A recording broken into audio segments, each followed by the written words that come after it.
Expulsada de sus tierras, con sus 3 hijos a cuestas, la viuda Soledad no tuvo más opción que aceptar el único techo que su cruel cuñado le ofreció, la vieja casa torcida en el pantano, una estructura que, según los lugareños, se hundía lentamente en la tierra por una antigua maldición.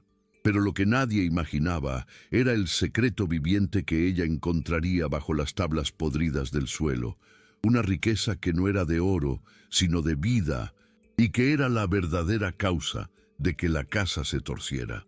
Aunque suene a ficción, esta es la historia que aún se cuenta en los valles de Olancho, Honduras, un testimonio de que la verdadera fortuna a veces se esconde bajo el peso de la desesperación.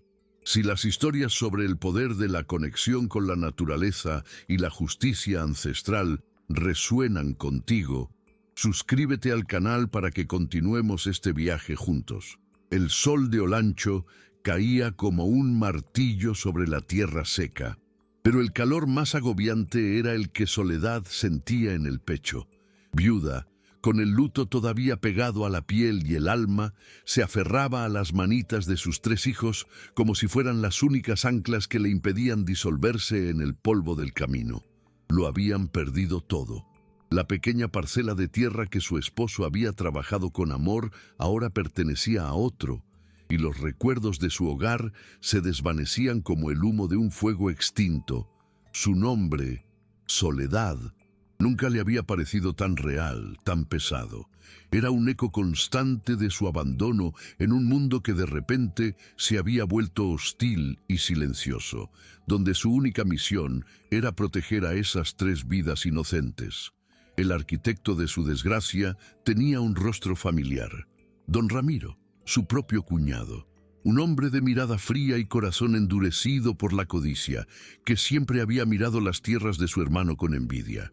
Tras la muerte de este, no tardó en mover hilos y desempolvar papeles con sellos que Soledad no entendía, hasta que un día se presentó en su puerta con la ley de su lado y la crueldad en sus gestos. «Por caridad», dijo con una sonrisa torcida que no llegaba a sus ojos, «les permitiré vivir en la vieja cabaña del pantano. Es más de lo que merecen».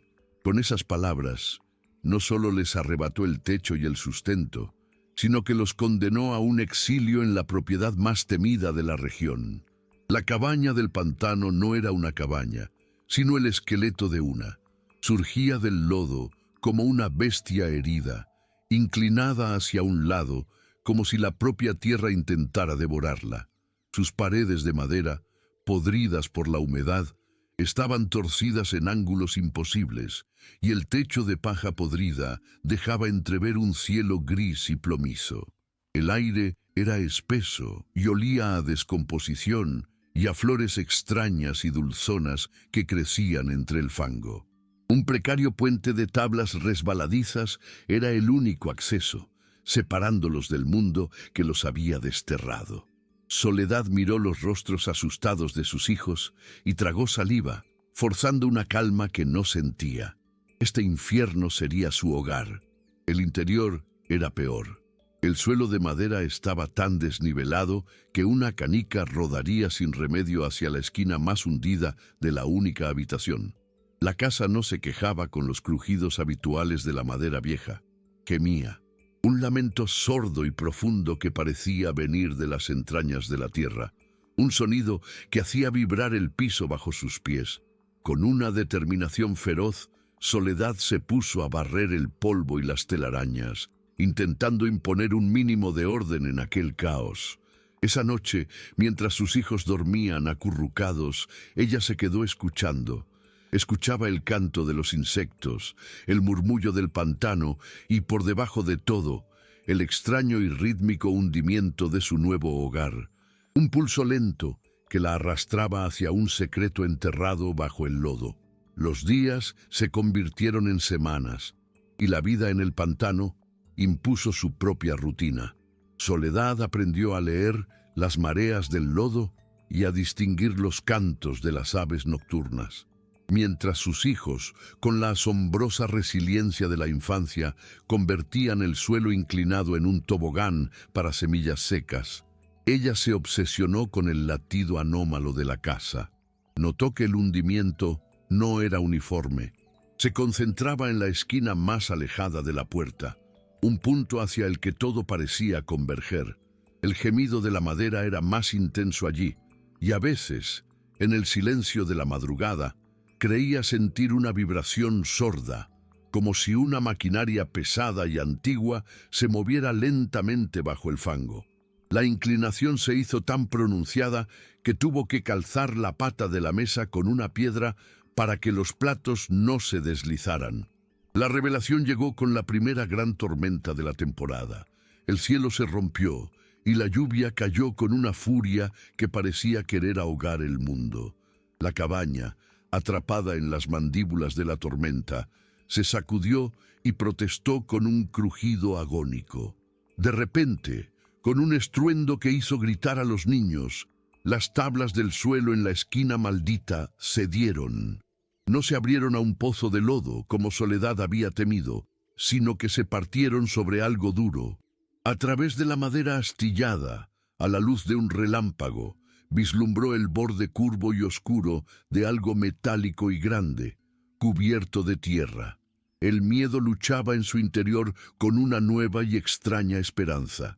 Ya no era el lamento de la tierra, era el secreto que la tierra había estado tratando de revelar. Tras calmar los sollozos de sus hijos, acunándolos hasta que el miedo fue vencido por el sueño, Soledad regresó al agujero. La tormenta amainaba afuera, pero dentro de ella crecía una tempestad de determinación febril. Se arrodilló sobre el suelo húmedo y con las manos desnudas y un trozo de tabla rota como pala improvisada, comenzó a cavar. El lodo, espeso y frío, se resistía, como si guardara celosamente su secreto. Luchó contra él durante horas bajo la luz parpadeante de un candil, con los músculos ardiendo y el aliento entrecortado. Poco a poco, la superficie curva se fue ampliando, revelando no ser una simple plancha, sino la tapa de algo inmenso.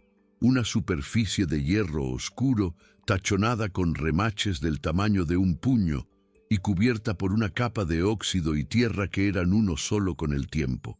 El alba se filtró por las rendijas de la cabaña, tiñendo el aire de un gris esperanzado, y encontró a Soledad cubierta de barro, pero con los ojos encendidos. Había despejado una porción lo suficientemente grande para entender. Lo que emergía del fango no era un cofre, sino algo mucho más grande, la puerta circular de una bóveda, sellada y formidable.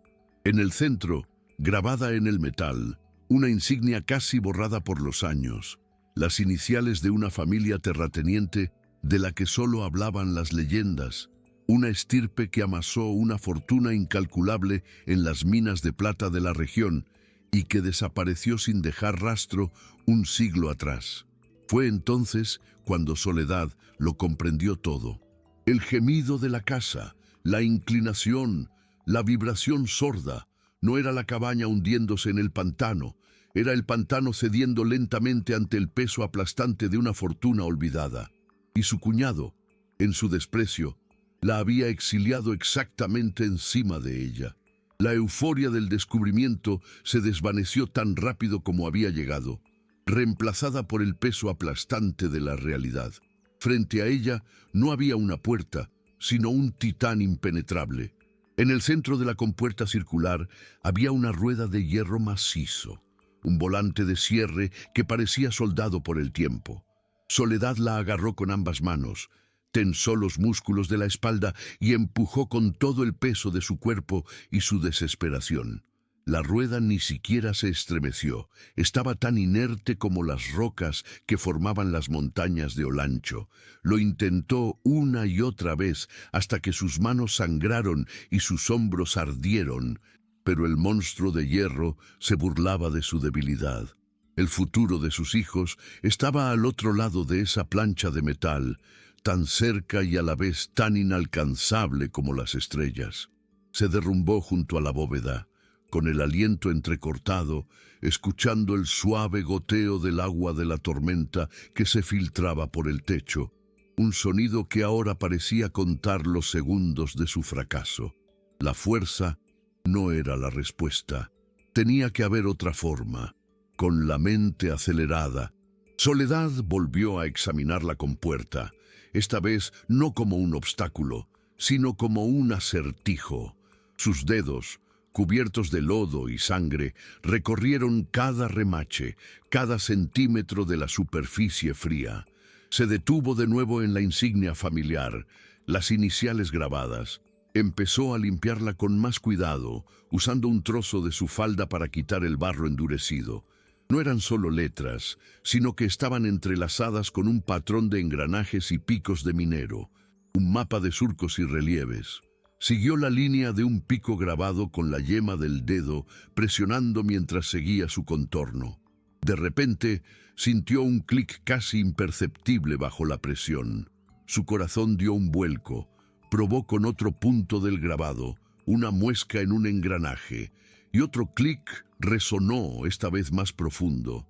No era una rueda que se giraba, era una combinación, una secuencia de presiones ocultas en el blasón de la familia. Con una concentración febril, y fue descifrando el patrón, hasta que, al presionar el último punto oculto, un sonoro y gutural clac retumbó desde el interior de la puerta. Un pesado mecanismo acababa de liberarse. El aire pareció detenerse. La bóveda, después de un siglo de silencio, estaba lista para abrirse. Con el corazón martilleándole en la garganta, Soledad volvió a agarrar la rueda de hierro.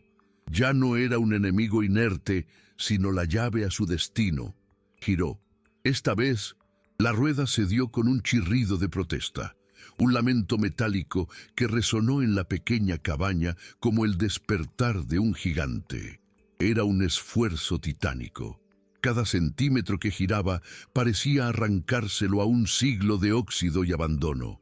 Un olor a aire estancado, un aliento rancio y metálico se escapó por la junta de la puerta.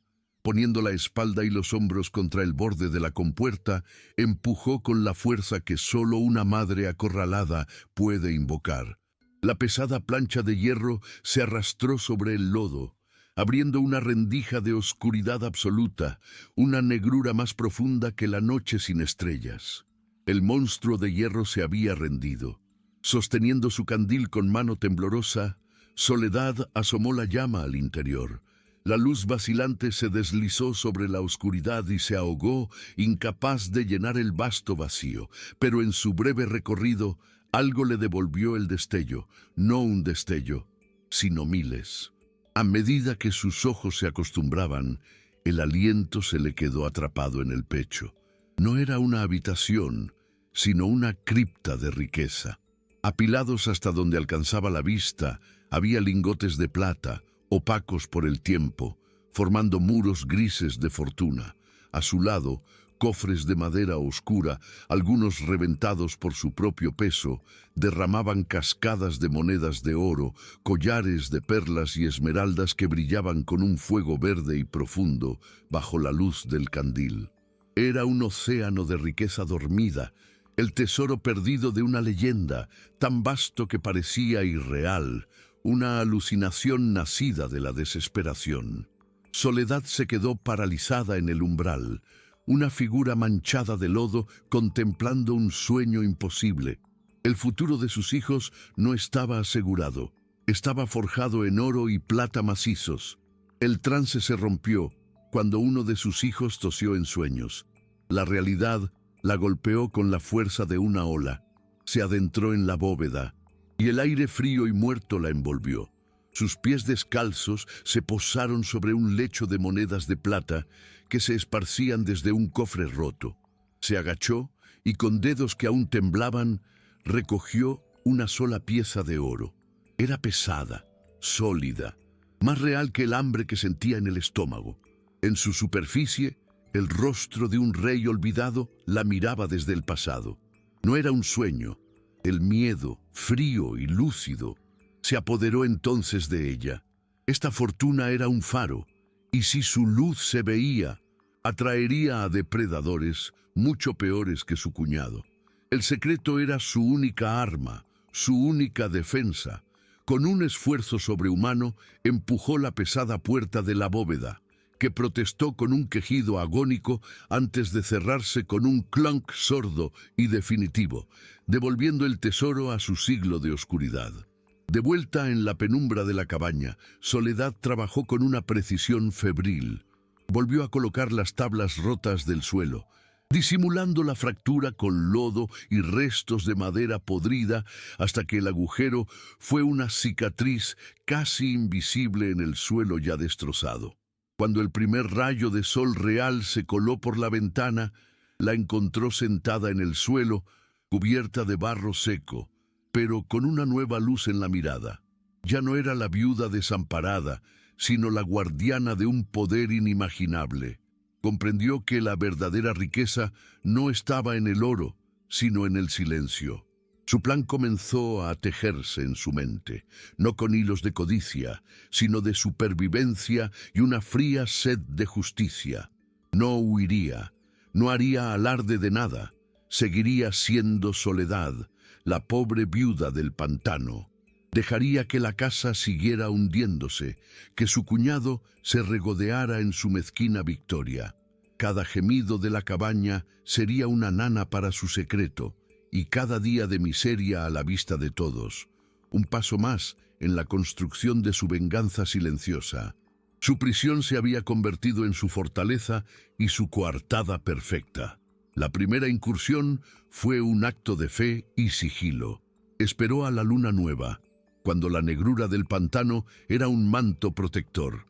No tomó una moneda, sino una sola esmeralda, arrancada de un collar con el corazón en la garganta. La piedra, fría y pequeña en la palma de su mano, era una promesa y un peligro. Caminó durante horas, mucho antes del amanecer, no hacia el pueblo cercano donde todos conocían su historia, sino en dirección contraria, hacia un mercado más grande y anónimo, a un día de distancia. Allí, con el rostro cubierto por un rebozo gastado y los pies descalzos cubiertos de lodo seco, representó su papel a la perfección. Buscó a un prestamista de ojos avaros, le contó una historia de miseria y herencia familiar y aceptó sin regatear la ridícula suma que le ofreció por la joya, una fracción de su valor real. La humillación era parte del disfraz. Con el dinero no compró lujos, sino harina, manteca, medicinas para la tos persistente de su hijo menor y una tela resistente para remendar sus ropas. Regresó a la cabaña antes del anochecer, una sombra más entre las sombras, con un tesoro mucho más valioso que el oro, la certeza de que su plan podía funcionar. Aquella primera venta estableció la liturgia de su nueva vida. Una vez al mes, bajo el amparo de la noche o una tormenta, Soledad se desvanecía del pantano. Se convirtió en el fantasma de una viuda que aparecía en mercados lejanos, cada vez en un pueblo distinto, vendiendo una pequeña alhaja de la abuela para sobrevivir. El resto del tiempo era la viva imagen de la miseria. Mantenía la fachada de la cabaña en un estado de abandono calculado, dejando que el lodo se arrastrara por los costados y el techo siguiera goteando. Los nuevos víveres eran escondidos y administrados con un rigor monástico. Sus hijos, más sanos y con las mejillas recuperando un color que Soledad creía perdido, aprendieron la primera y más importante lección: el silencio. Ante la rara visita de algún cazador o la mirada curiosa desde la lejanía, jugaban su papel, el de niños pobres acostumbrados a la escasez. Nadie podía sospechar que dormían abrigados por mantas nuevas, escondidas bajo un montón de paja, o que comían algo más que raíces y pequeños peces. El teatro de miseria de Soledad era su obra maestra, y cada día que pasaba, cada gesto de lástima que recibía del mundo, afianzaba los cimientos de su silencioso y creciente imperio. La visita que lo cambió todo llegó un mediodía bochornoso. Don Ramiro apareció en el linde del pantano, a caballo, con la ropa limpia y la panza satisfecha. No se atrevió a cruzar el puente precario.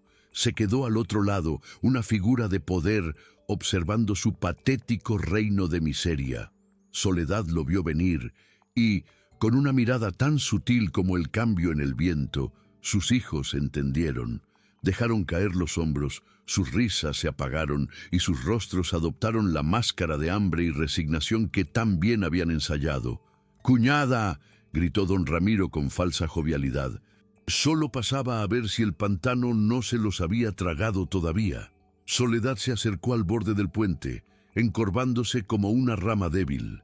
«Aquí seguimos, por la gracia de Dios y su caridad», respondió con una voz que era puro veneno envuelto en la lana de la sumisión. Su cuñado sonrió complacido. Aquella estampa de desolación era exactamente el bálsamo que su ego necesitaba.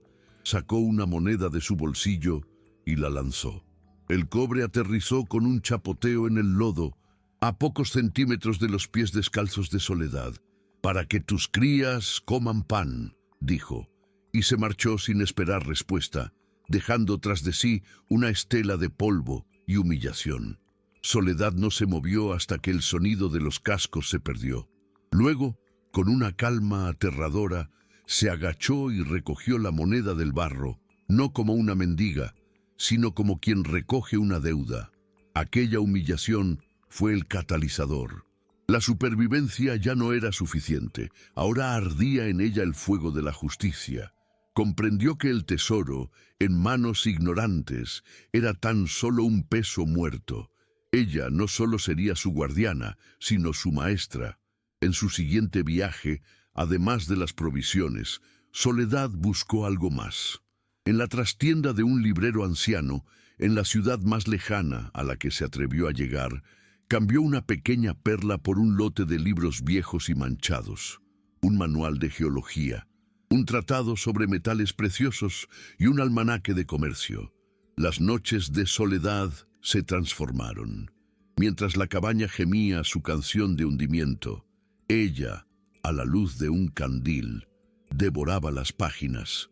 Aprendió a distinguir el brillo del oro de Potosí del de la Nueva Granada, a reconocer un diamante en bruto, a entender el lenguaje de los mercaderes y los usureros.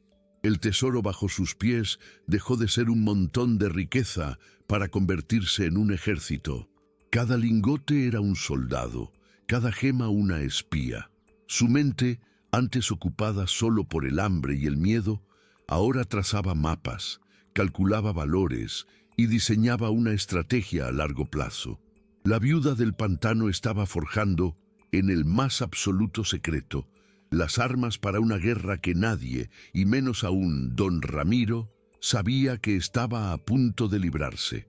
Los viajes se hicieron más largos y audaces. Con el conocimiento adquirido de sus libros, Soledad ya no se presentaba como una mendiga vendiendo una baratija. Ahora, con ropas limpias y discretas compradas para tal fin, se convertía en la sobrina de una difunta tía lejana, liquidando la única pieza de valor de una herencia modesta. En lugar de buscar al prestamista del pueblo, viajaba a los puertos, a las ciudades donde el dinero cambiaba de manos con menos preguntas. No ofrecía una esmeralda cualquiera, sino un doblón de oro macizo, acuñado en Sevilla, cuya rareza y valor había identificado en uno de sus textos. A un joyero de renombre que la miraba con escepticismo, le habló con una calma que le helaba la sangre, mencionando el peso exacto y el año de acuñación, y nombrando una cifra que no era una súplica, sino una cotización. El hombre, sorprendido por el conocimiento de aquella mujer de apariencia humilde, pagó sin discutir. Soledad regresó al pantano no con monedas para una semana, sino con un fajo de billetes que representaba el primer ladrillo de su futuro. Aquel dinero no se tradujo en comodidades para la cabaña, que siguió siendo un monumento a la miseria. Su destino era mucho más ambicioso. A través de un escribano de la capital, un hombre gris que solo entendía de honorarios y discreción y al que contactó bajo un nombre falso, Soledad realizó su primera inversión. Adquirió una pequeña franja de tierra árida y rocosa en las cabeceras del río que alimentaba las fértiles plantaciones de don Ramiro. Para cualquiera era una compra absurda, un pedazo de secarral inútil que el propio Ramiro había despreciado durante años. Pero el manual de geología le había revelado a Soledad un secreto que ni el terrateniente conocía. Esa tierra insignificante controlaba el principal acuífero de la región. La compra fue una burla, una transacción insignificante en los registros del catastro a nombre de una sociedad anónima. El título de propiedad, guardado ahora en un cofre dentro de la bóveda, era el primer movimiento de Jaque. Mientras don Ramiro celebraba su cosecha, ignoraba por completo que el grifo que regaba su prosperidad ahora pertenecía a la viuda que él mismo había desterrado al lodo. El tiempo y la estación seca se convirtieron en sus aliados. La sequía de aquel año fue severa, pero en las tierras de don Ramiro fue catastrófica. El río, que siempre había sido la vena aorta de su prosperidad, se redujo a un hilo anémico de agua y lodo. Al principio, maldijo al cielo y a la mala suerte, pero cuando sus capataces, enviados río arriba, regresaron con la noticia, su desconcierto se tornó en una furia helada. No había una presa ni un desvío evidente. Simplemente, el agua parecía ser tragada por la tierra en aquella parcela rocosa que él siempre había considerado basura.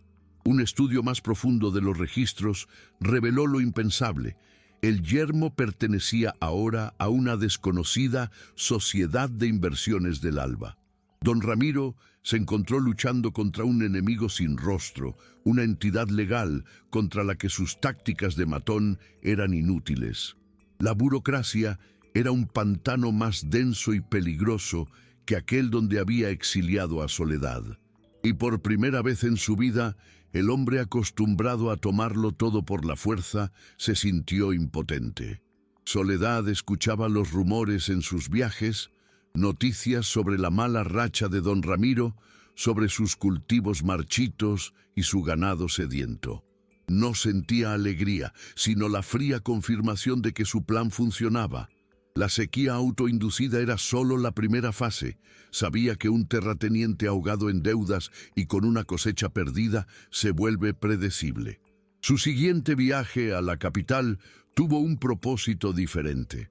A través de su escribano y utilizando los recursos casi ilimitados de la bóveda, su sociedad anónima comenzó una nueva operación. Comprar silenciosamente los pagarés y las deudas que don Ramiro estaba contrayendo a un interés cada vez más alto para mantenerse a flote. Pagaba en efectivo, ofreciendo a los prestamistas una salida segura ante un cliente cada vez más insolvente. Don Ramiro, desesperado, nunca se preguntó por qué sus acreedores cambiaban de rostro. Solo le importaba conseguir el siguiente préstamo. Sin saberlo, cada papel que firmaba para salvar su hacienda lo convertía, un poco más, en esclavo de la viuda que él creía estar pudriéndose en el fango. El golpe de gracia no fue un grito ni una amenaza, sino el susurro de un papel oficial. Una mañana, un mensajero de la capital, impávido ante el barro de la hacienda venida a menos, le entregó a don Ramiro un sobre sellado. Dentro, con la caligrafía impersonal de la ley, la Sociedad de Inversiones del Alba, como único y total acreedor de todas sus deudas, le notificaba la ejecución inmediata de la hipoteca sobre la totalidad de sus bienes, la tierra, la casa, el ganado, todo. Le daban 30 días para desalojar. La rabia de don Ramiro fue un huracán inútil. Intentó usar sus viejas influencias, pero se topó con un muro de legalidad inexpugnable. La sociedad era un fantasma, una entidad sin rostro ni oídos para sus súplicas o amenazas. Estaba siendo despojado con la misma fría eficiencia con la que él había despojado a Soledad, atrapado en una red tejida con el mismo hilo de la ley que él había usado como un látigo. Desde su cabaña, Soledad no vio nada, pero sintió el temblor de la caída de su enemigo, un eco que le llegaba a través del pantano como una justicia silenciosa. Roto, despojado y humillado, don Ramiro hizo algo que nunca había imaginado. Cabalgó hacia el pantano. No iba a pedir, sino a buscar consuelo en la miseria ajena, a ver el rostro de la única persona en el mundo que, en teoría, estaba peor que él. La encontró afuera de la cabaña, remendando la ropa de sus hijos, la misma estampa de desolación que él recordaba con placer. «Parece que la fortuna nos ha abandonado a ambos, cuñada», dijo con la voz ronca de un hombre que ha gritado hasta quedarse vacío. Soledad levantó la vista, y por primera vez no había miedo ni sumisión en sus ojos, sino una calma profunda, casi antinatural. No dijo nada. Lentamente, metió una mano en el bolsillo de su delantal raído y sacó algo. Lo puso en su palma abierta y se lo tendió. Era una moneda de cobre, oscurecida por el tiempo y el barro, la misma moneda que él le había arrojado con desprecio meses atrás. «Quizás ahora», dijo ella con una voz suave pero tan cortante como el cristal. «Usted la necesite más que yo». Don Ramiro miró la moneda, luego el rostro sereno de Soledad, y el universo se reordenó en su mente con la violencia de un cataclismo. La compra de la tierra yerma, la sequía, la sociedad anónima, la ruina, todo encajó en un mosaico de horror y comprensión. No estaba mirando a una viuda desamparada, estaba mirando a la arquitecta de su infierno. El impacto de la revelación lo golpeó como un rayo. La sangre abandonó el rostro de don Ramiro, dejándolo pálido y flácido. Tartamudeó una sarta de amenazas rotas y negaciones que murieron en su garganta antes de formarse. Dio un paso instintivo hacia el puente, el viejo impulso de la violencia física tomando el control. Pero las tablas podridas se quejaron bajo su peso, un recordatorio de que aquel territorio ya no le pertenecía. Se detuvo, temblando, no solo de rabia, sino de un pavor primordial. La mujer que tenía delante, con su delantal raído y su mirada insondable, era una fuerza de la naturaleza que él mismo había desatado. La había subestimado, la había despreciado, y ella, desde el fango, había movido el mundo bajo sus pies hasta hacerlo colapsar. No había nada que decir, nada que hacer. La guerra estaba perdida antes de que él supiera que había empezado. Se dio la vuelta, no como un hombre que se marcha, sino como un animal que huye, y se perdió en el camino, encogido sobre su caballo, un rey destronado por la esclava a la que había condenado. Soledad no lo vio irse. Su venganza no necesitaba testigos, ni siquiera a ella misma. Sus ojos buscaron a sus hijos, que habían observado la escena en silencio desde el umbral de la puerta. En sus rostros ya no había miedo, sino una reverencia silenciosa, la comprensión infantil de que su madre, la mujer que los arropaba por las noches y les contaba cuentos, era también la leona que había cazado al monstruo. Ella les sonrió, una sonrisa genuina por primera vez en años, libre del peso del secreto y la ira. Abrió la mano y miró la moneda de cobre que aún sostenía. Ya no era un insulto, sino un punto final, el último eslabón de una cadena que acababa de romper. Con un gesto suave, la dejó caer en el lodo del pantano, que la engulló sin dejar rastro, devolviéndola a la tierra. El gemido familiar de la cabaña, el pulso que había guiado su destino, ya no sonaba a lamento, sino a la respiración profunda de un guardián que, cumplida su misión, se preparaba para entregarle a ella y a sus hijos un mundo nuevo. Los días que siguieron no trajeron la fanfarria de la victoria, sino la paz profunda de un mar en calma tras la tormenta. No hubo una partida apresurada. Soledad esperó, dejando que el eco de la caída de don Ramiro se disolviera en el chisme del pueblo y luego en el olvido. Una mañana, cuando el sol apenas teñía de rosa el cielo sobre el pantano, despertó a sus hijos con una suavidad que no habían conocido antes. «Es hora de irnos», dijo, y en su voz no había urgencia ni miedo, sino la promesa de un nuevo amanecer.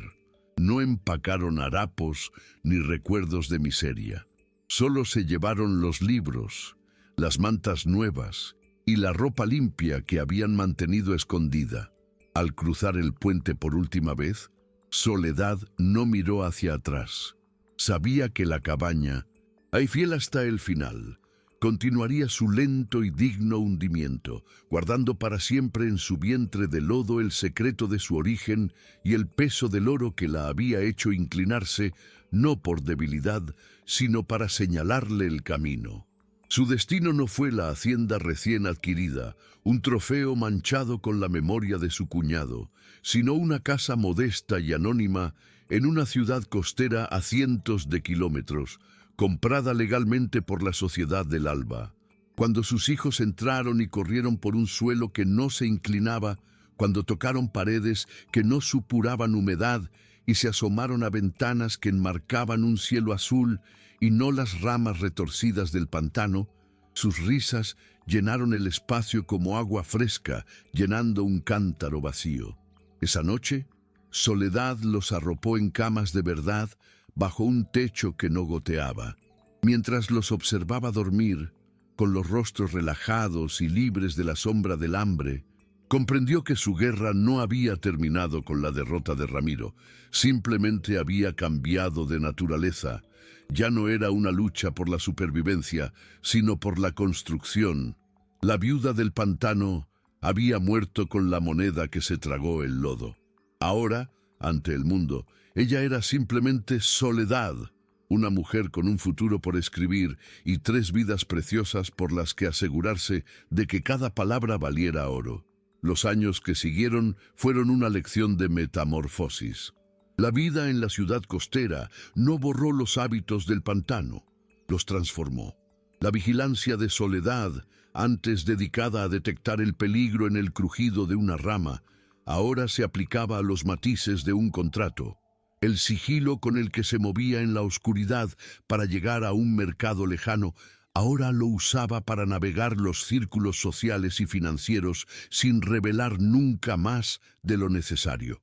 Sus hijos no aprendieron a distinguir las raíces comestibles, sino los principios de la contabilidad y el derecho. Soledad contrató a los mejores tutores no para que les enseñaran a ser ricos, sino para que aprendieran a ser justos y astutos. La Sociedad de Inversiones del Alba creció bajo su dirección anónima, convirtiéndose en una fuerza silenciosa en la región. Adquiría tierras, no por codicia, sino para protegerlas de explotadores como Ramiro. Financiaba pequeñas empresas de gente honesta que los grandes bancos despreciaban. La fortuna de la bóveda no se gastaba, se sembraba. Una noche, mientras observaban las estrellas desde un balcón que daba al mar, su hijo mayor, Mateo, que ahora era un joven de mirada seria y reflexiva, le preguntó en voz baja: «Madre, nunca nos has contado la historia completa, no la del pantano, sino la del oro. ¿Fue un milagro?». Soledad se giró y lo miró, y en sus ojos vio no solo la curiosidad, sino el peso de un legado que aún no comprendía del todo. Supo que era el momento. No les contó una fábula de tesoros encontrados, sino una parábola sobre el peso. Les habló del gemido de la cabaña, de cómo la tierra se torcía bajo una carga insoportable. El oro, les dijo con una voz tranquila que resonaba con el eco de años de silencio, no es riqueza, es una responsabilidad, es el peso de la injusticia de otros, la memoria de vidas olvidadas. Nuestra familia no lo encontró, fue elegida para levantarlo y equilibrar la balanza. Esa noche, sus hijos no heredaron una fortuna, comprendieron el propósito que la animaba. Dejaron de ser los hijos de una viuda afortunada para convertirse en los custodios de una justicia silenciosa. La lección no fue teórica, se convirtió en la espina dorsal de sus vidas. Mateo, con su seriedad innata, fue el primero en tomar las riendas. Pasaba horas en el estudio que su madre había construido, no entre libros de cuentos, sino entre mapas catastrales, registros de propiedad y gacetas financieras. Fue él quien descubrió el caso de un grupo de pequeños cafetaleros en las montañas que estaban a punto de ser expulsados de sus tierras por una compañía extranjera que había encontrado una ambigüedad legal en sus títulos centenarios. Mateo no vio una oportunidad de negocio, sino el reflejo de su propia historia. No hubo una confrontación directa. Siguiendo el eco de la estrategia de su madre, la Sociedad del Alba investigó a la compañía, descubriendo su dependencia de una única ruta de transporte que pasaba por un desfiladero. Silenciosamente, la sociedad adquirió las tierras de ese desfiladero. Unas semanas más tarde, la compañía se encontró con que su acceso estaba legalmente bloqueado por un nuevo propietario anónimo que no tenía interés en vender ni negociar. Ahogados logísticamente, se retiraron del valle y los cafetaleros, sin saber nunca quién había intercedido, celebraron lo que creyeron un milagro. Un día, años después, llegó una carta del escribano de la capital.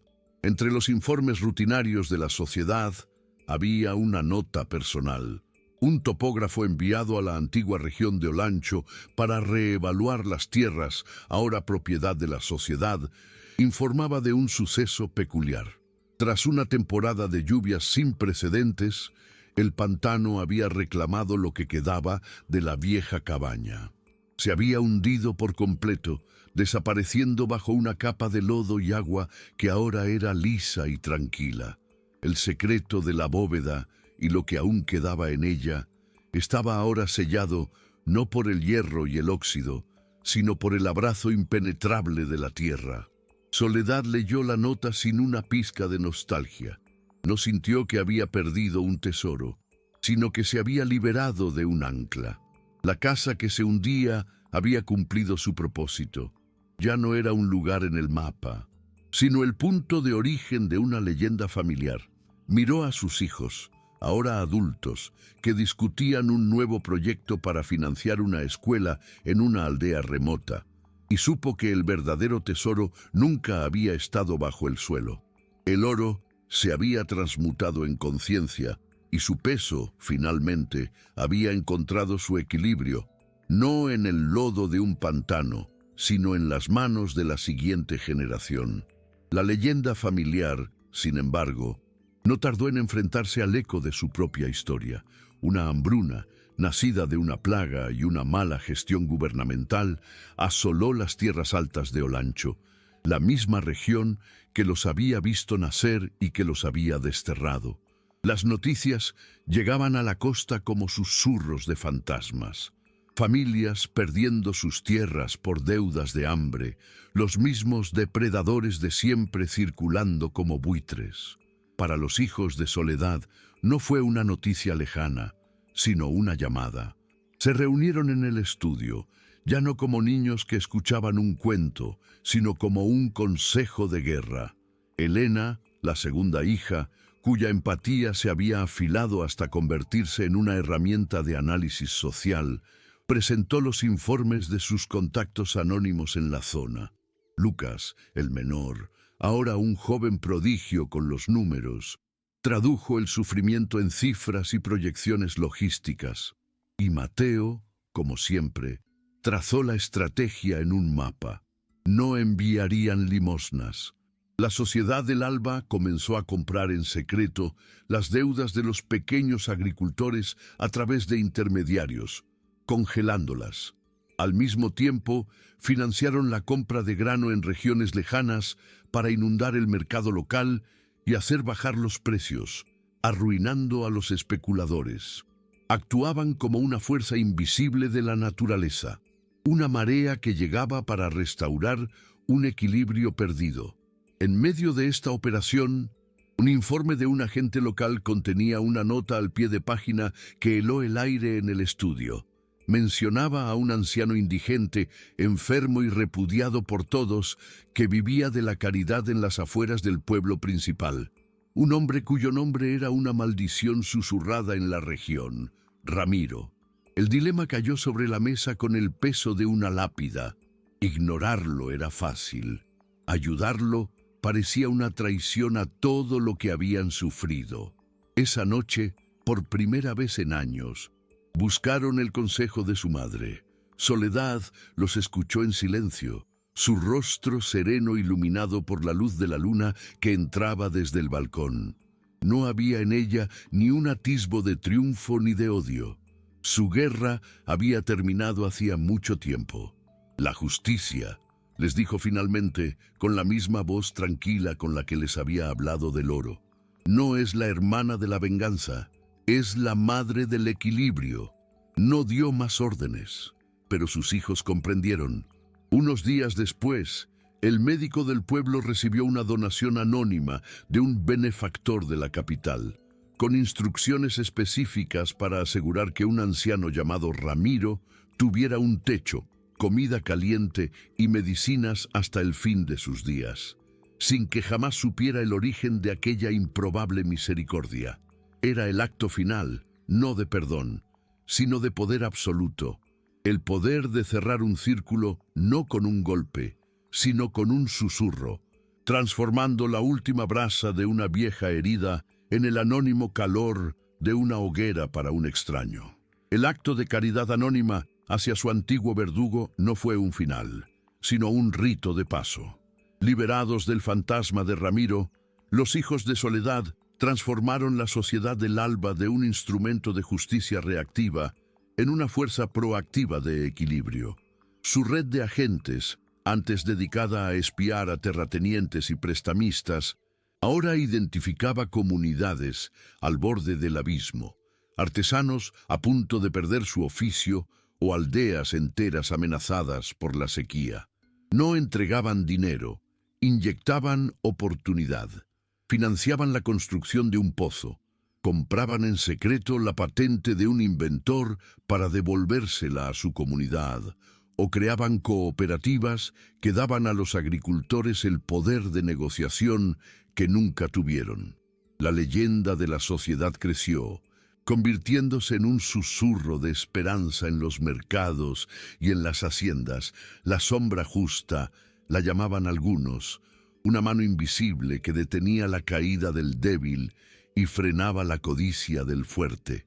Soledad, ahora una matriarca de cabello plateado y mirada serena, se había retirado de la estrategia diaria.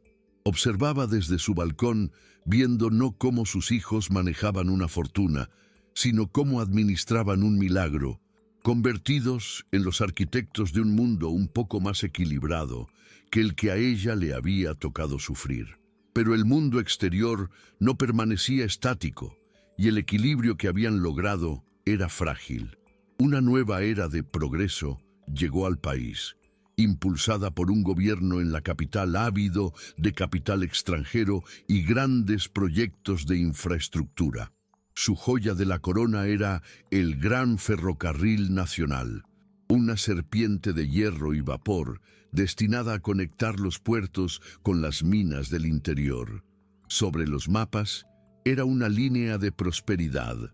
Sobre la tierra era una sentencia de expropiación para miles de pequeñas comunidades cuyos títulos de propiedad eran un obstáculo insignificante para los intereses del Estado y sus socios internacionales.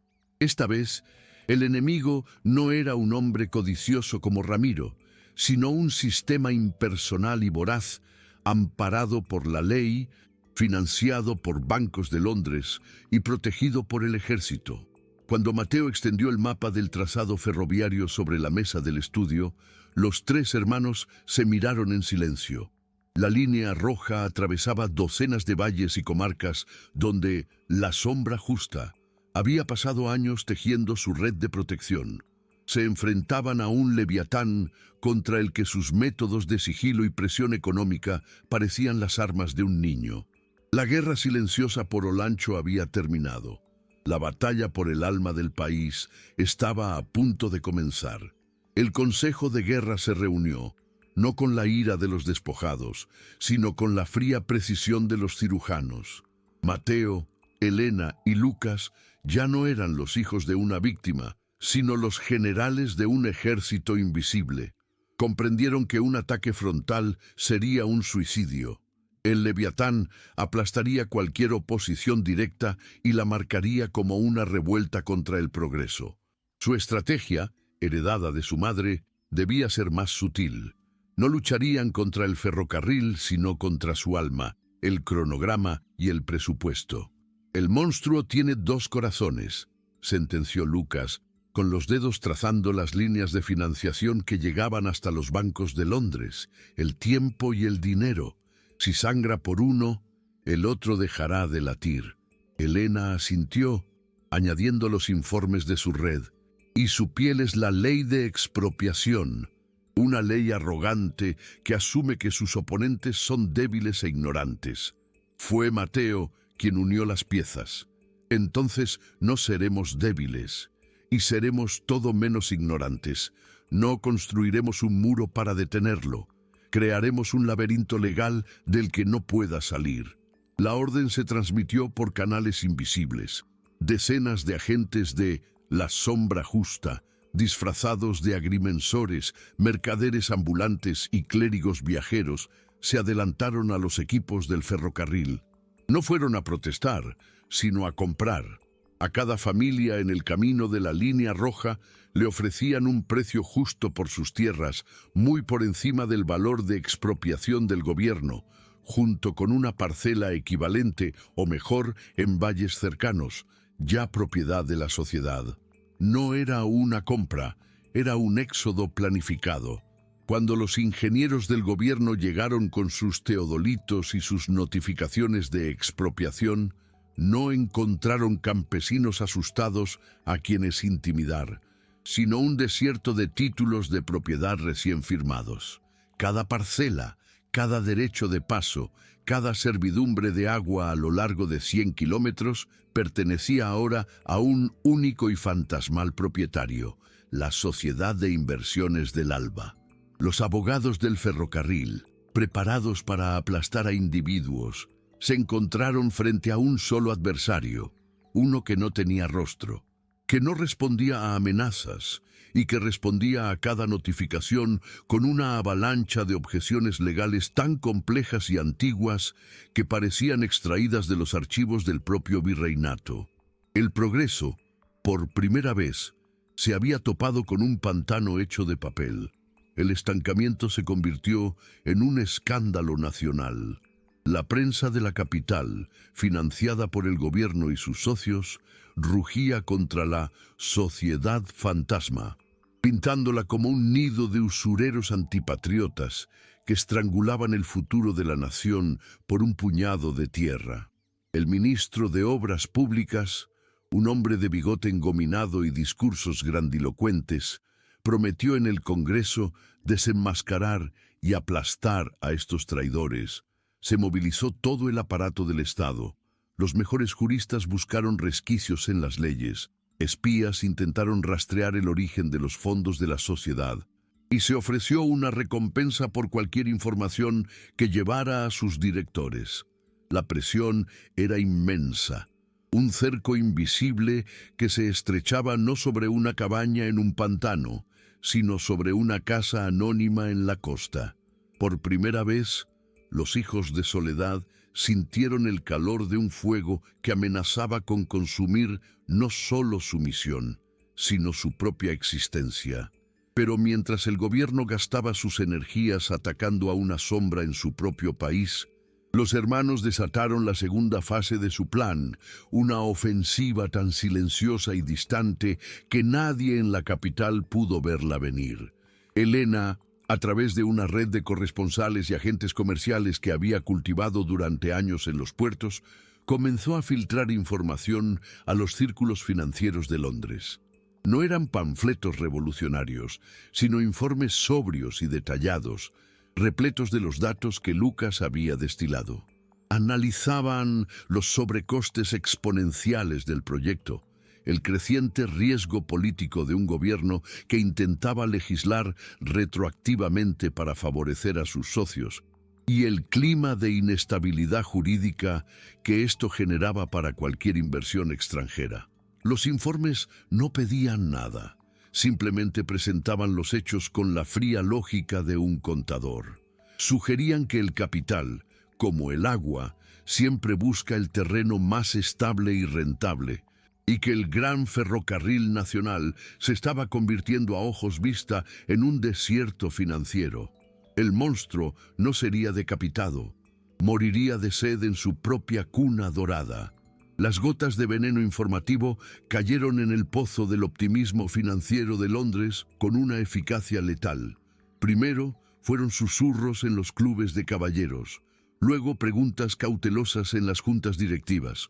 El precio de los bonos del Gran Ferrocarril Nacional, antes un pilar de seguridad, comenzó a vacilar. Los telegramas que llegaban a la capital dejaron de ser de felicitación para convertirse en interrogatorios urgentes. Los socios londinenses, que habían invertido en una promesa de progreso rápido y beneficios seguros, ahora exigían respuestas, no discursos patrióticos sobre saboteadores sin rostro. El ministro de Obras Públicas, que había prometido aplastar a la sociedad fantasma, se encontró de repente atrapado entre la inamovible pared legal en su propio país y un abismo de pánico financiero en el extranjero. Se dio cuenta, con un terror helado, de que no estaba luchando contra un terrateniente obstinado, sino contra el propio capital, una bestia que él había invitado a su casa y que ahora amenazaba con devorarlo. Atrapado y sin opciones, el gobierno se preparaba para una humillante retirada cuando, una mañana, un sobre sin remitente apareció sobre el escritorio del ministro. Dentro no había una amenaza ni una demanda, sino una propuesta presentada a través del mismo escribano anónimo que servía de nexo con la sociedad. El documento, redactado con una cortesía implacable, explicaba que la Sociedad de Inversiones del Alba no tenía interés en detener el progreso, sino en guiarlo por un cauce más justo y estable. Adjunto venía un nuevo juego de mapas, dibujados con una precisión cartográfica que superaba a los del propio gobierno. Proponían una ruta alternativa para el ferrocarril, una ruta que, si bien era ligeramente más larga y atravesaba terrenos más difíciles, evitaba por completo los valles poblados. La sociedad se comprometía a ceder gratuitamente ese nuevo corredor de tierra. Era un jaque mate disfrazado de armisticio. El gobierno podía aceptar el regalo, salvando su proyecto y su pellejo político a costa de admitir implícitamente la brutalidad de su plan original, o podía negarse y presidir el colapso del sueño nacional. El ministro miró los mapas, la línea roja original cruzando pueblos y granjas y la nueva línea azul serpenteando a través de páramos desolados, y comprendió que no estaba negociando.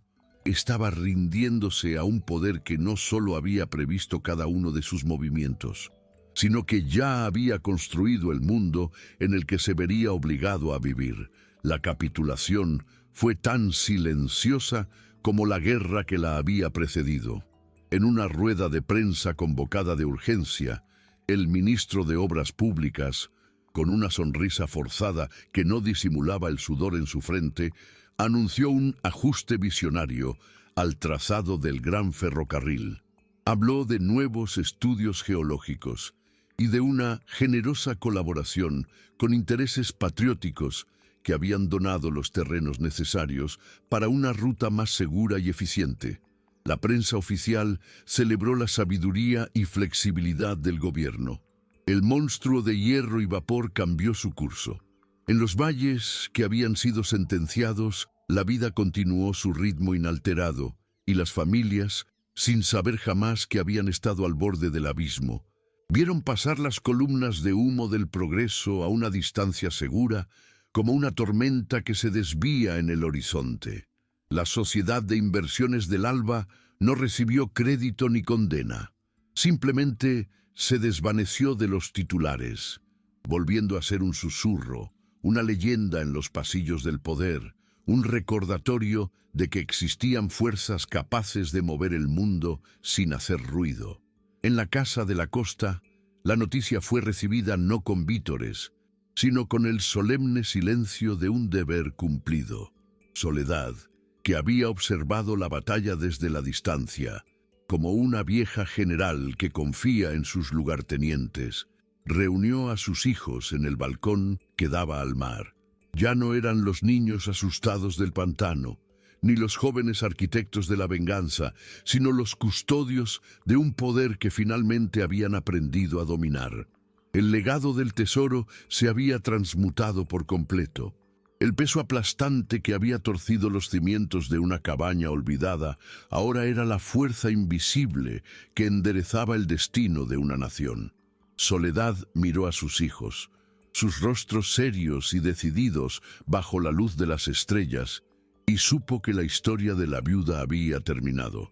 La verdadera leyenda, la de la sombra justa, no estaba escrita en el pasado, sino en cada pozo que se cavaba, en cada cooperativa que se fundaba y en cada línea roja que se borraba de un mapa antes de que nadie supiera que había sido dibujada.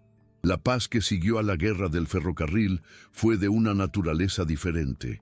No era el alivio tras una tormenta, sino la quietud de una nueva geografía tallada en el mapa del poder. La sociedad del Alba dejó de ser una fuerza de reacción para convertirse en una constante invisible, un contrapeso gravitacional en los asuntos de la nación. Los años pasaron con la cadencia de las mareas. Soledad envejeció y su cabello, antes negro como el lodo del pantano, se tornó blanco como la espuma del mar que contemplaba cada atardecer desde su balcón. No murió de enfermedad ni de pena, sino de plenitud.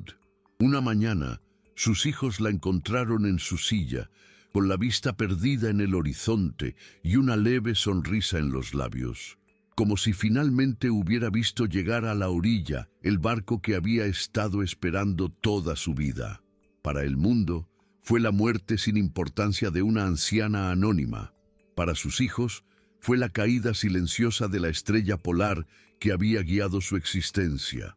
En el funeral, al que solo asistieron ellos tres y el viejo escribano, no hubo lágrimas, sino la solemnidad de un juramento renovado en silencio. La brújula moral que su madre les había forjado ahora era solo suya, y debían aprender a navegar con ella un mundo que, sin su presencia, de repente parecía mucho más vasto y oscuro. El primer gran desafío que enfrentaron sin ella no vino de la codicia de un hombre ni de la arrogancia de un gobierno, sino de una fuerza mucho más compleja y seductora, la esperanza. Un movimiento popular, nacido de la genuina desesperación de las masas empobrecidas, comenzó a extenderse por el país. Su líder era un orador carismático, un hombre que hablaba el lenguaje de la justicia que ellos mismos defendían, pero que prometía alcanzarla a través del fuego y no de la balanza.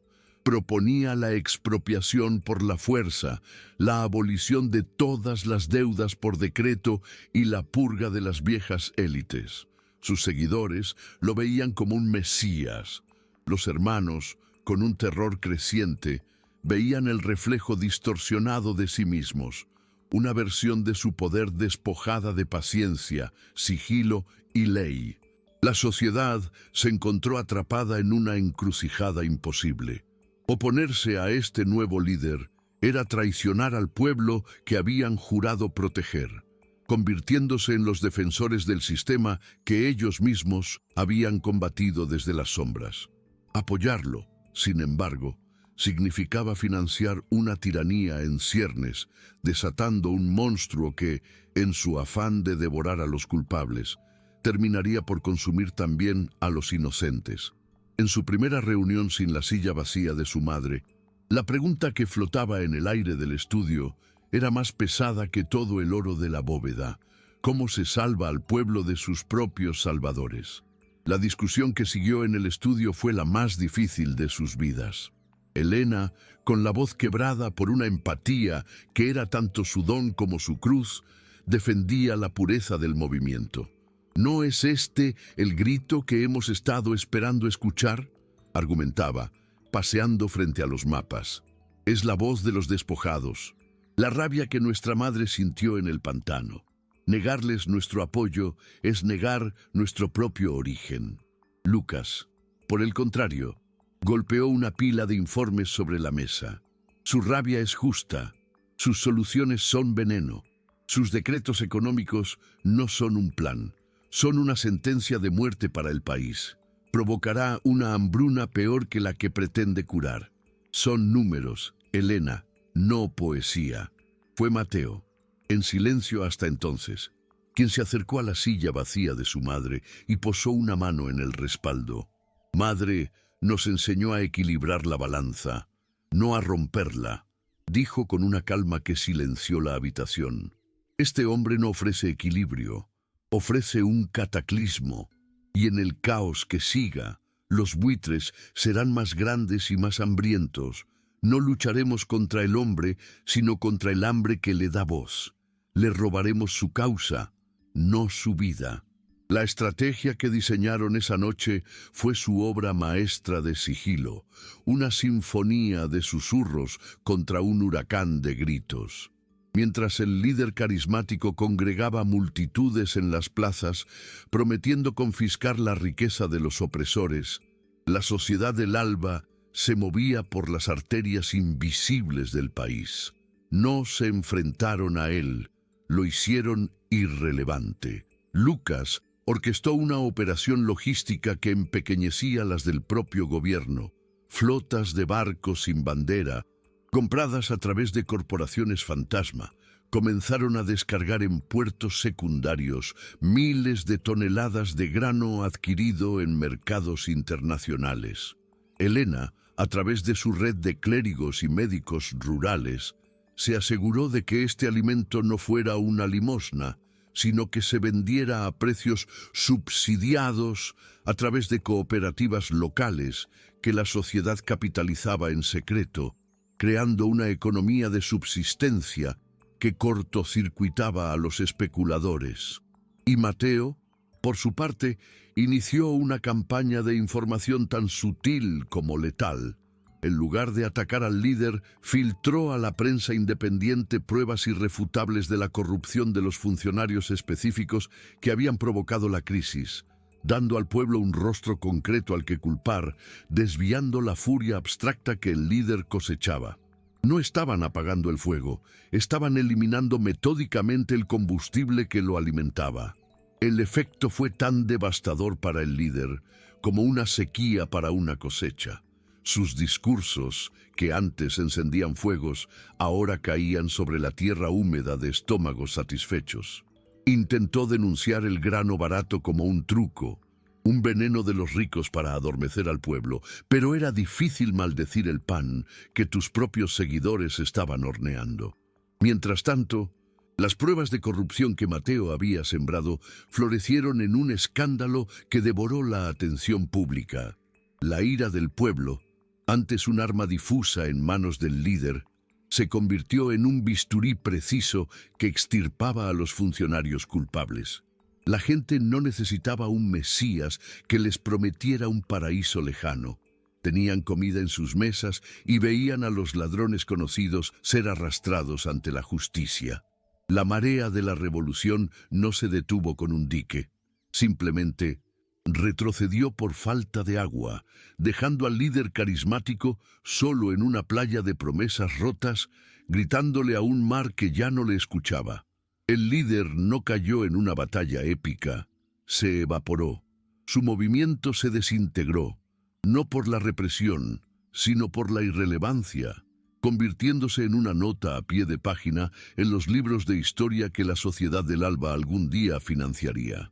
En el estudio, frente a los mapas que ahora mostraban una nación en calma, los tres hermanos comprendieron la lección final de su madre. La justicia más poderosa no es la que castiga, sino la que previene. No es un martillo que aplasta, sino una mano invisible que equilibra la balanza antes de que se incline demasiado. Habían trascendido la venganza, habían dominado la justicia y ahora abrazaban un propósito aún mayor: ser los arquitectos de la estabilidad, los ingenieros de una paz anónima. El tesoro de la bóveda ya no era el peso que hacía torcerse una cabaña, ni el arma para una guerra silenciosa. Se había convertido en los cimientos invisibles sobre los que una nación, sin saberlo, comenzaba a construir un futuro en el que los monstruos, como Ramiro, y los falsos mesías, como el líder olvidado, simplemente no encontraban tierra fértil donde crecer. Con el paso de las décadas, la paz se convirtió en un delicado y complejo tapiz tejido por hilos invisibles. La Sociedad del Alba ya no era un arma, sino una herramienta de jardinería a escala nacional. En lugar de detener expropiaciones, financiaban universidades de agronomía para que los campesinos nunca más dependieran de un solo cultivo. En vez de arruinar a especuladores, creaban bancos cooperativos que ofrecían créditos justos, haciendo la usura obsoleta. Sus agentes, ahora una legión de economistas, abogados y académicos, no derribaban gobiernos, sino que redactaban anónimamente las leyes que hacían a esos gobiernos más justos, susurrando políticas en los oídos de congresistas que creían tener ideas geniales. Los hermanos, ahora de cabellos grises y con la mirada cargada del peso de secretos inconfesables, se convirtieron en los arquitectos de una era de prosperidad que nadie podía atribuirles. Vivían en una jaula de oro de su propia creación, todopoderosos y completamente solos. Fantasmas que movían el mundo, pero que no podían permitirse el lujo de ser vistos, amados o incluso conocidos por él. Y en el silencio de su estudio, mientras contemplaban los mapas de una nación que latía al ritmo que ellos habían marcado, una nueva sombra, más larga y fría que ninguna otra, comenzó a proyectarse sobre la mesa, la de su propia mortalidad. Esa sombra tomó forma en los rostros de sus propios hijos, criados en un confort discreto pero absoluto, educados por los mejores tutores del mundo. Los jóvenes herederos de la sociedad eran inteligentes, capaces y completamente ajenos al barro del pantano. Para ellos, el secreto no era un escudo forjado en el terror, sino una carga incómoda. El poder no era una responsabilidad aplastante, sino un derecho de nacimiento. La revelación llegó no con un cataclismo, sino con una conversación casual. El hijo de Mateo, un joven brillante y carismático, propuso durante una cena usar la vasta influencia de la sociedad para acelerar la aprobación de una nueva tecnología que él consideraba beneficiosa, pasando por encima de los lentos procesos democráticos que su propio padre había pasado una vida entera protegiendo. No lo dijo con malicia, sino con la impaciencia de la juventud que cree tener todas las respuestas. En ese instante, los tres hermanos se miraron por encima de la mesa y compartieron el mismo pensamiento helado. Habían pasado sus vidas construyendo una fortaleza para proteger al mundo de hombres como Ramiro, solo para descubrir que habían criado a un potencial Ramiro dentro de sus muros. Comprendieron que su batalla final no sería contra un tirano ni un demagogo, sino contra la inocente y terrible arrogancia de sus propios herederos. La guerra por el alma de la nación había terminado. La guerra por el alma de su propio legado apenas comenzaba. La cena terminó en un silencio tenso, cargado con el peso de lo no dicho. Esa noche, en el estudio, los tres hermanos no analizaron mapas ni informes financieros. Analizaron el rostro de su propio fracaso.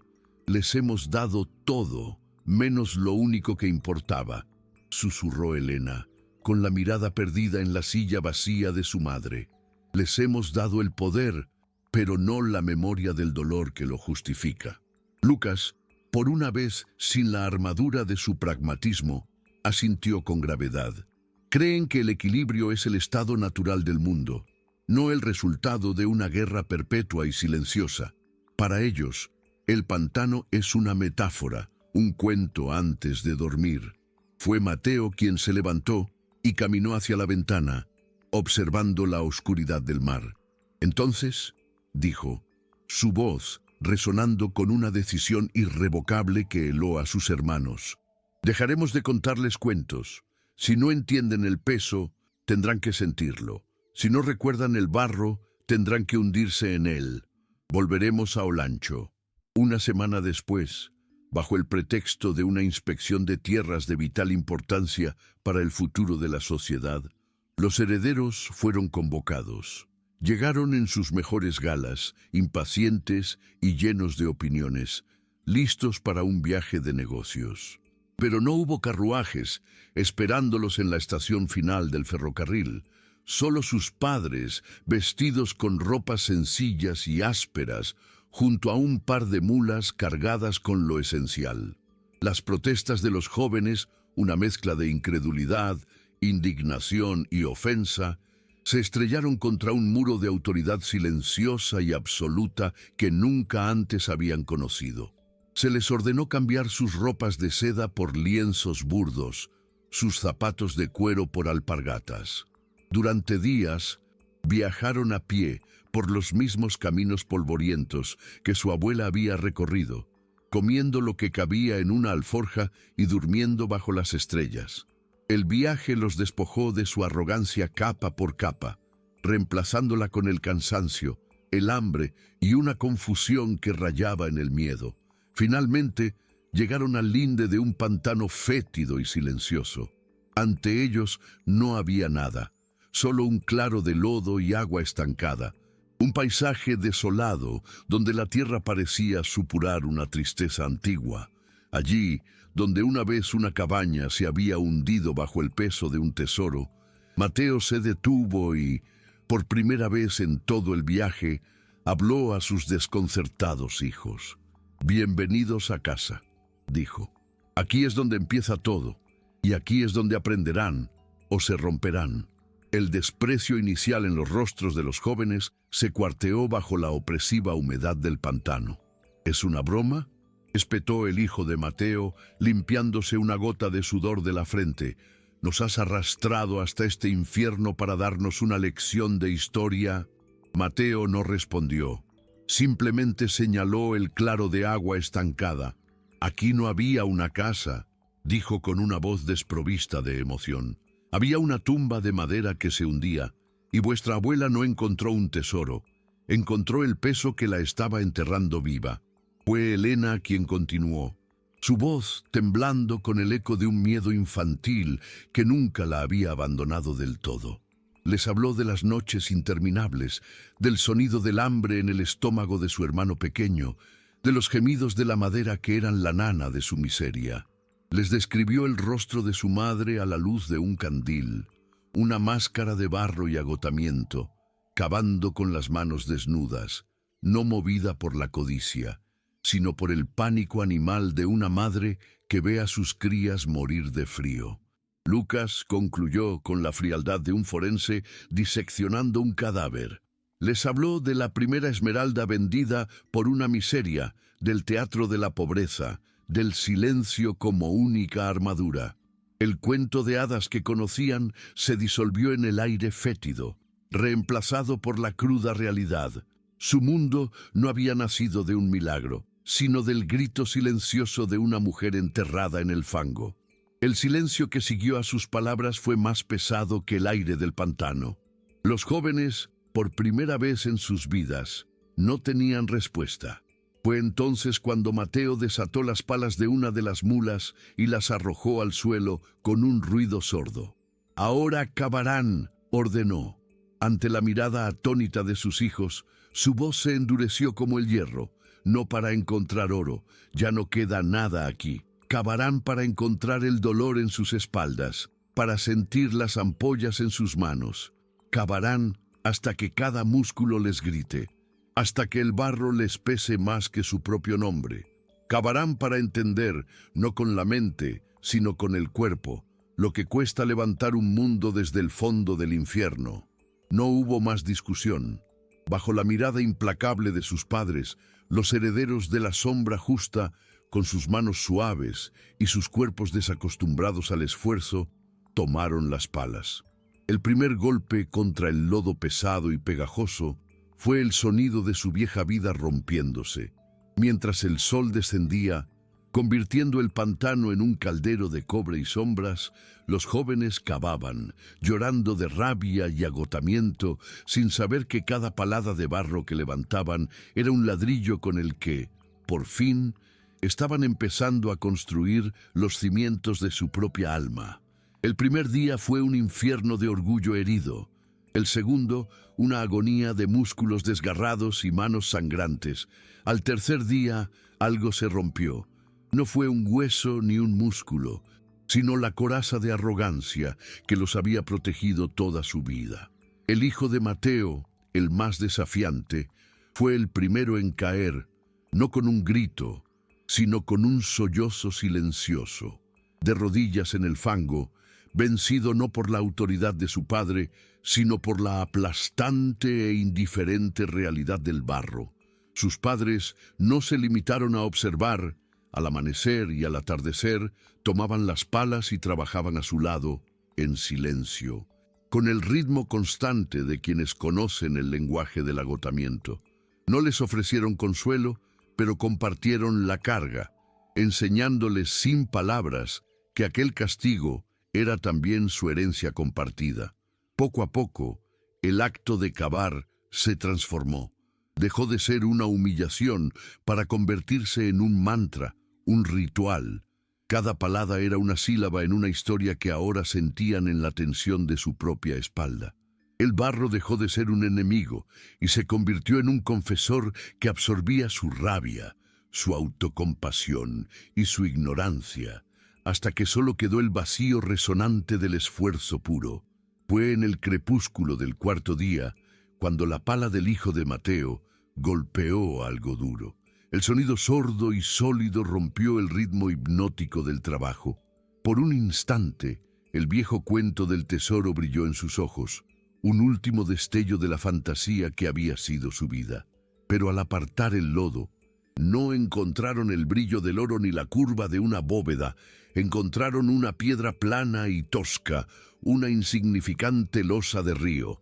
Mateo se arrodilló y con una ternura que sus hijos jamás le habían visto, limpió la piedra. «Esta era la calza de la mesa», dijo en voz baja, para que la sopa no se derramara por el suelo inclinado. Aquel detalle, tan humilde y tan brutalmente específico, fue la llave que abrió la última puerta. La historia dejó de ser una leyenda y se convirtió en la imagen de un plato de sopa caliente deslizándose hacia el suelo. De repente, en el rostro de sus padres, ya no vieron a sus guardianes todopoderosos, sino a los niños asustados que habían vivido en aquella tumba. Se vieron a sí mismos, por primera vez, no como herederos de una fortuna, sino como los descendientes de una desesperación inimaginable. El viaje de regreso fue en silencio, pero era un silencio nuevo, denso de comprensión y pesado de respeto. Ya no eran príncipes despojados, sino hombres y mujeres que por fin habían encontrado el centro de gravedad de su propio mundo, y sabían que el poder que heredarían no era un trono, sino una pala, destinada para siempre a evitar que nadie más tuviera que cavar su propia tumba en el fango. El regreso a la casa de la costa fue una procesión solemne. El lujo que antes daban por sentado ahora los avergonzaba. Cada alfombra mullida, un insulto a los pies descalzos de su abuela. Cada muro sólido, una burla a la madera podrida que la había acunado. Esa noche, por primera vez, el estudio no fue el escenario de una directiva, sino de una confesión. Mateo, Elena y Lucas convocaron a sus hijos, pero esta vez no ocuparon el centro de la habitación. Se quedaron de pie, junto a la silla vacía de su madre, cediendo el espacio. Fue el hijo de Mateo quien rompió el silencio. Su voz despojada de toda arrogancia, quebrada por una humildad recién nacida. «Nuestro poder», dijo, mirando no a sus padres, sino a sus primos, «no reside en los libros de contabilidad ni en los títulos de propiedad. Reside en el recuerdo de una piedra bajo la pata de una mesa. Cada decisión que tomemos, cada moneda que movamos, debe ser sopesada contra esa piedra». No somos dueños de esta fortuna, somos sus esclavos más devotos, encadenados a su memoria. En ese momento, los tres hermanos supieron que lo habían logrado. El peso, la carga sagrada y terrible, había sido transferido.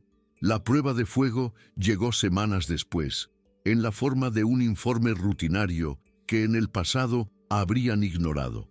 Una comunidad de tejedores en las montañas del sur, famosa por sus patrones ancestrales, estaba al borde de la extinción, no por la codicia de un terrateniente, sino por algo más insidioso: la indiferencia de un mercado inundado por imitaciones baratas de una fábrica en la capital.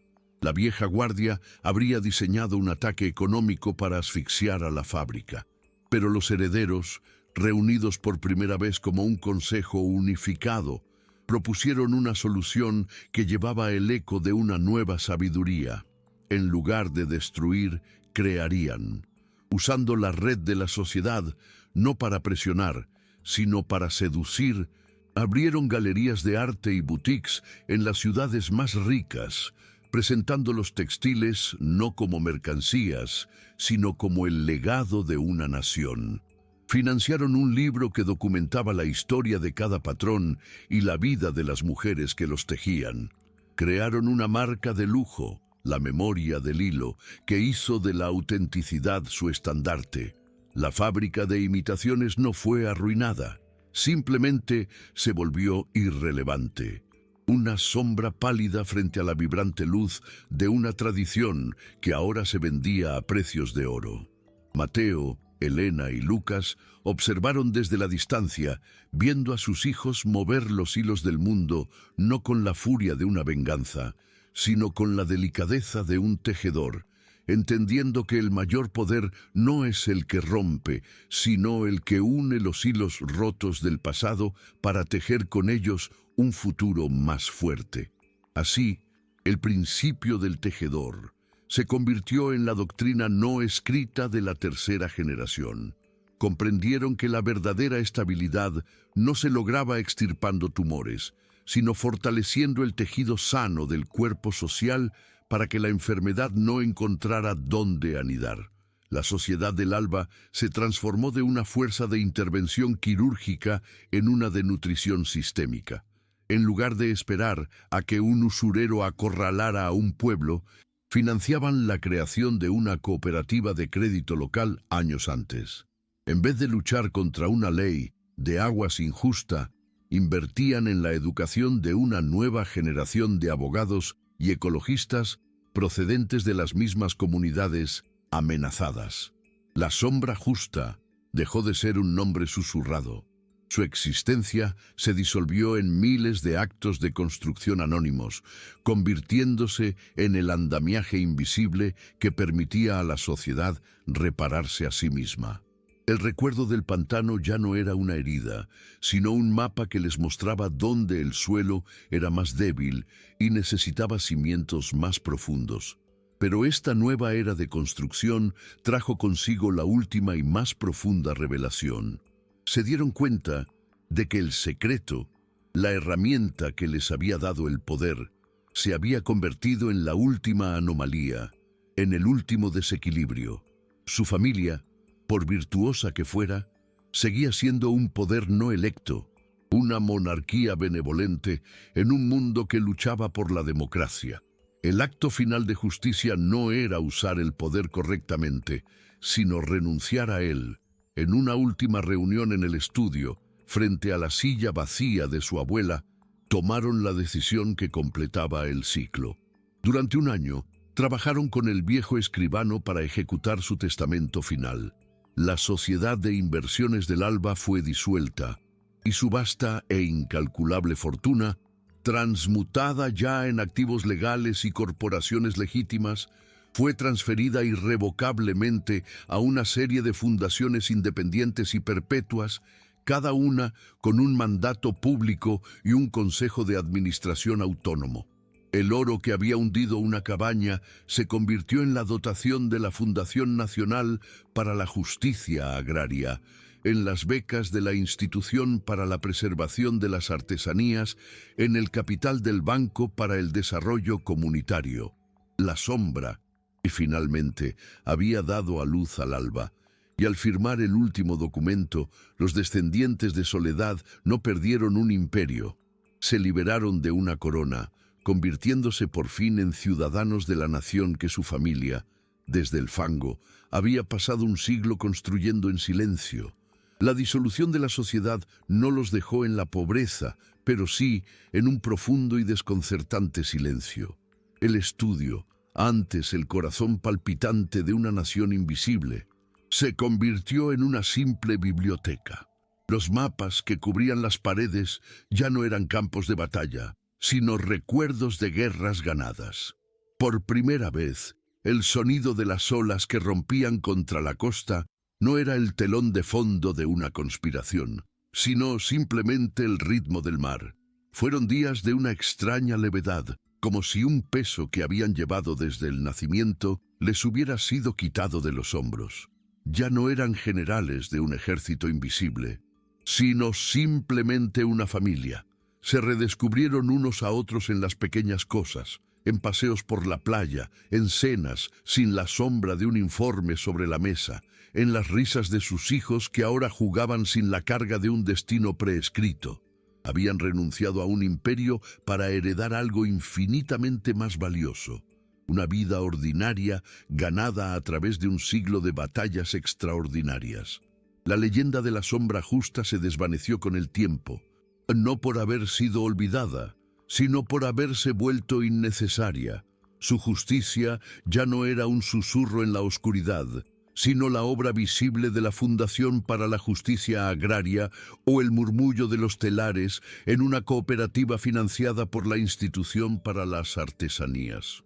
Un día, la familia al completo, 3 generaciones unidas por un mismo juramento de barro y oro, viajó de regreso a Olancho. No buscaron el pantano, sino el pequeño cementerio del pueblo donde, bajo un sencillo árbol de ceiba, descansaba Soledad. No había un mausoleo, solo una lápida sin nombre, marcada con el mismo blasón familiar de engranajes y picos de minero que una vez selló una bóveda. Mientras observaban la lápida, no vieron el final de una historia, sino la fuente de un río que ahora regaba el país entero. El peso que una vez hizo que una casa se hundiera en el lodo se había convertido en los cimientos invisibles sobre los que ahora se erguía. Firme y equilibrada, una nación entera. Al dar la espalda a la tumba sin nombre, dejaron atrás más que los restos de una matriarca. Abandonaron el epicentro de su universo. La vuelta a sus vidas no fue un regreso al poder, sino el primer paso en un vasto y desconocido territorio llamado normalidad. La primera prueba a su renuncia no tardó en llegar, en la forma de un informe que, por costumbre, aún les era enviado. La Fundación Agraria, en su primera decisión de envergadura, optó por apoyar un proyecto de irrigación que favorecía a un valle en detrimento de otro, basándose en un frío análisis de eficiencia que ignoraba lazos comunitarios ancestrales. La sangre de los herederos sirvió.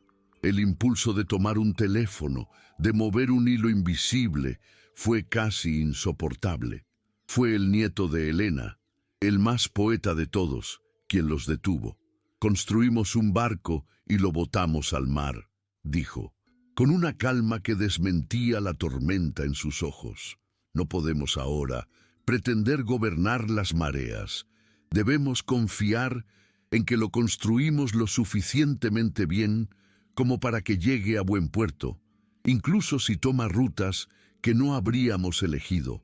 Fue su primer acto consciente de impotencia, y en él encontraron una libertad más profunda que la que jamás les había dado el poder. La historia de Soledad nos enseña que, con el tiempo, la leyenda de la sombra justa se desprendió de ellos como una piel vieja. Se convirtió en un cuento popular, una fábula susurrada al amor de la lumbre sobre un espíritu guardián que enderezaba los entuertos de la tierra.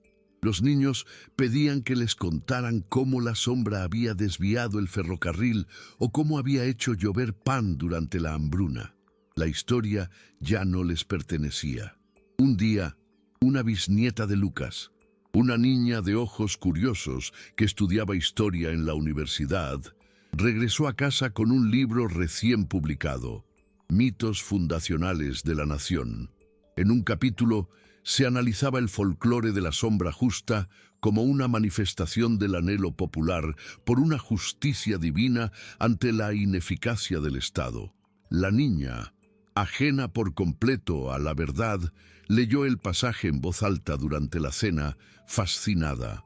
Los mayores de la familia se miraron por encima de la mesa, y en sus ojos no hubo orgullo ni nostalgia, sino la serena satisfacción de un círculo perfectamente cerrado.